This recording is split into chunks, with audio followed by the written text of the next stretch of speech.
আসসালামু আলাইকুম, আমি ফারদিন আহমেদ আমাদের গ্রেপ ইঞ্জিনিয়ারিং থেকে।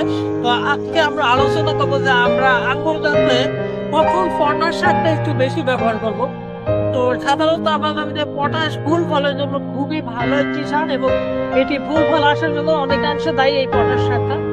তো আমরা পটাশ সারটা যখন আমরা আঙ্গুর গাছটা জানুয়ারি বা ফেব্রুয়ারি মাসের মাঝামাঝি সময় আমরা প্রুনিং করব, তার ঠিক আগে আমরা পটাশ সারটা ব্যবহার করবো। এবং যখন আমাদের গাছের ফলের বয়স 70 দিনের মতো হবে বা 70 থেকে 80 দিনের মতো, তো ফলটা পাকার আগে আমরা অবশ্যই পটাশ সারটা ব্যবহার করব।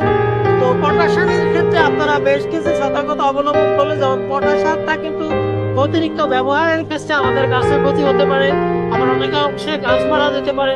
তো আপনারা একটা নির্দিষ্ট পরিমাণে পটাশ সার ব্যবহার করতে পারেন। আবার অনেক সময় পটাশ স্প্রে করে ব্যবহার করা যায়, তবে আপনারা চেষ্টা করবেন পটাশ সার স্প্রে করে ব্যবহার না করতে।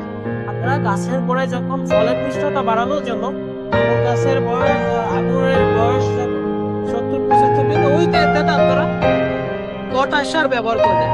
আর তাছাড়া আপনারা শীতের ঠিক আগে একটু বেশি পটাশ ব্যবহার করবেন, কারণ আমাদের শীতের পর আমরা যেহেতু আমরা ফলনটা পাবো, যখন শীতটা হবে আমাদের কাছে ফুল আসবে, ওই টাইমটাতে আমরা পটাশ সারটা ব্যবহার করতে পারি। তো তবে কি ফুল আসার সময় কিন্তু আমরা পটাশ সারটা ব্যবহার করব না, এর আগে এবং ফল পাতার সময় এই টাইমটাতে আমরা পটাশ সার ব্যবহার করছি। তো আজকে পর্যন্তই, সবাই ভালো থাকবেন। আমি অন্য কোনো ভিডিওতে আপনাদের সাথে অন্য কোনো বিষয় নিয়ে আলোচনা করব।